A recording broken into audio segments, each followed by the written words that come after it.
Good morning, children. Last class we have studied about quadrilateral.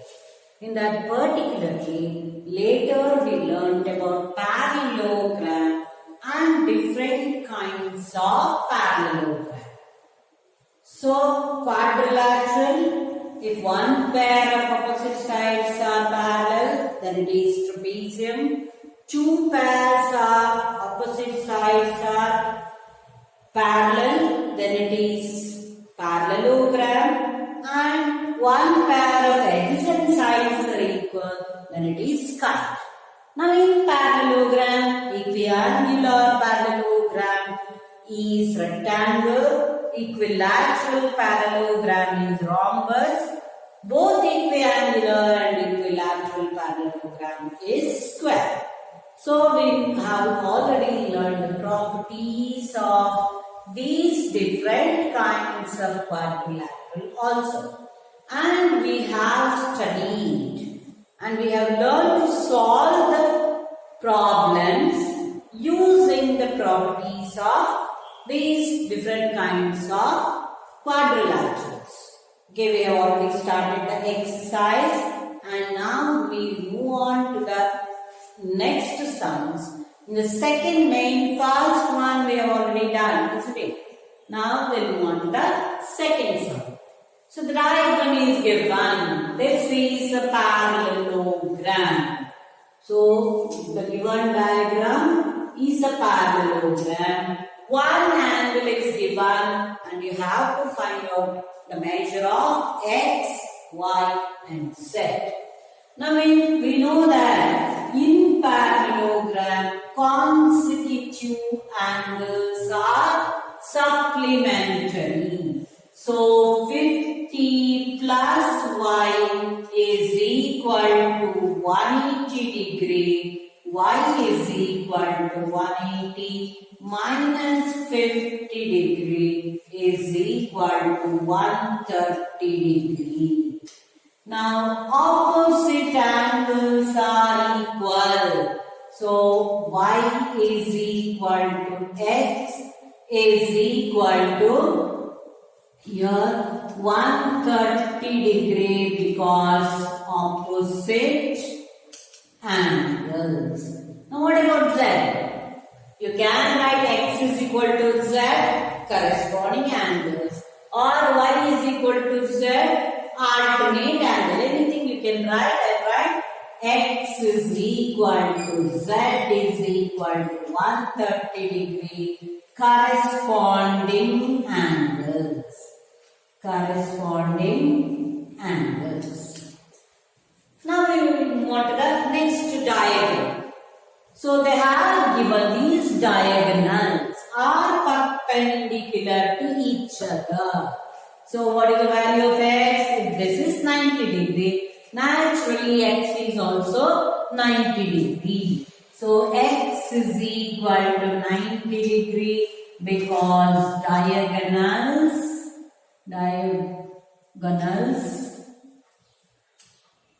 are perpendicular. Okay. X is 90 degree. Then what about y?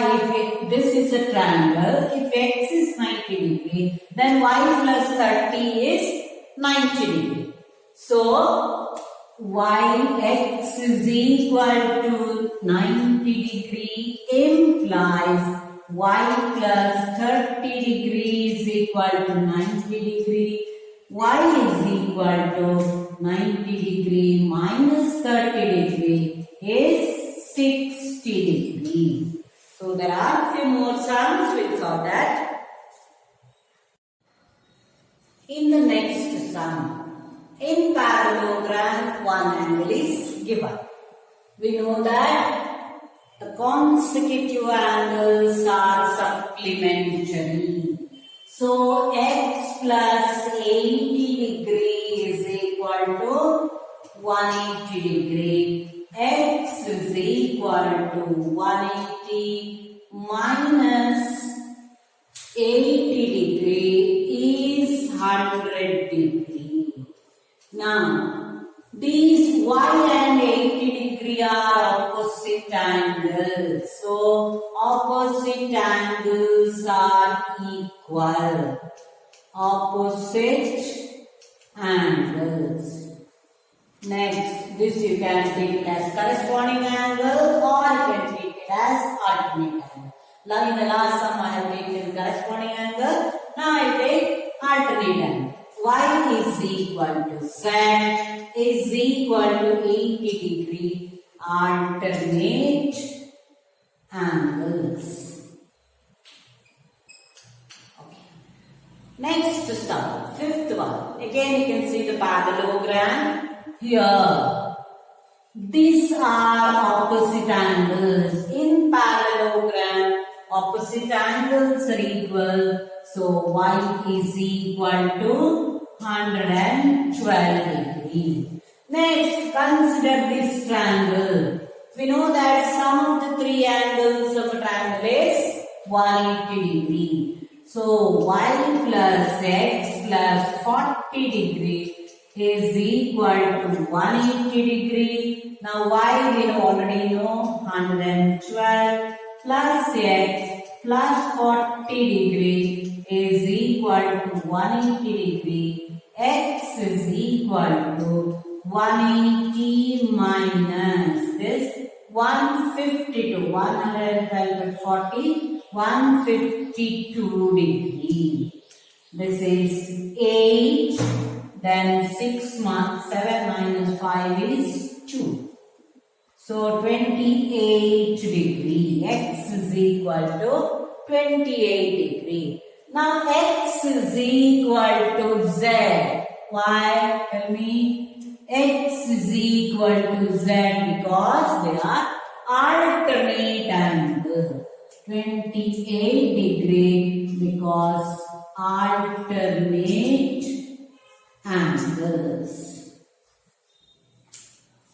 Okay. Now we'll move on to the next sum.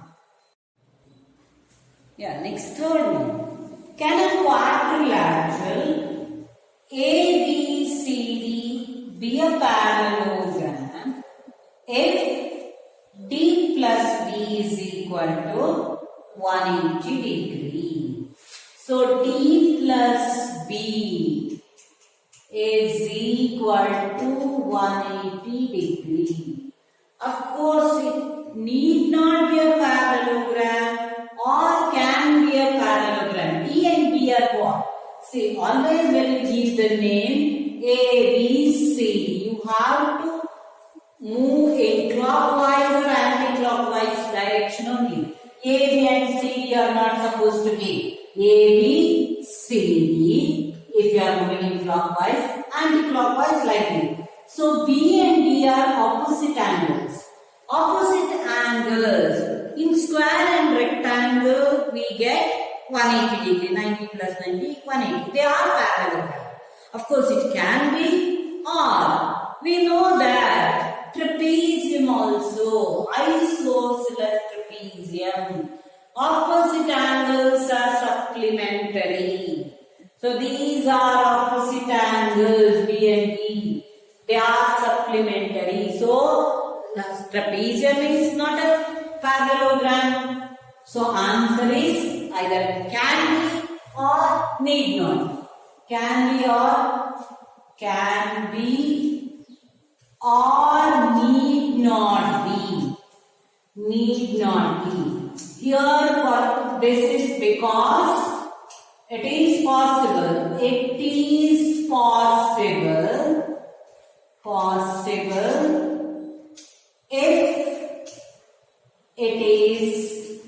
if the quadrilateral is square or rectangle. Need not be for this. If it is a trapezium, it is need not be because it can be a trapezium. It can be an isosceles trapezium. So this condition can be a parallelogram or need not be a parallelogram. Second condition, AB is equal to DC is equal to 8 centimeter. Of course, I draw the diagram to understand better. ABCD.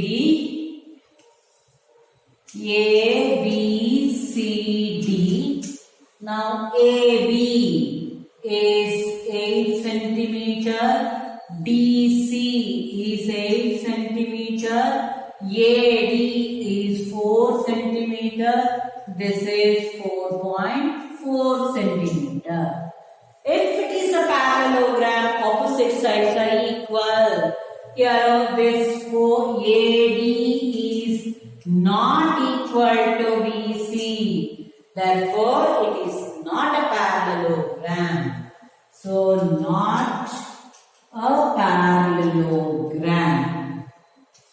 So, not a parallelogram.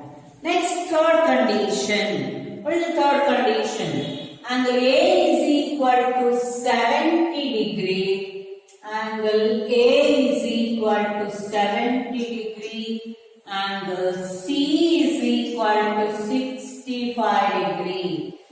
What about E and C? They are opposite angles. In parallelogram, always opposite angles are equal. Angle A is not equal to angle C. Therefore, not a parallelogram. So, in these three conditions, only the first condition, it can be a parallelogram or need not be a parallelogram. In other two conditions, it is not a parallelogram.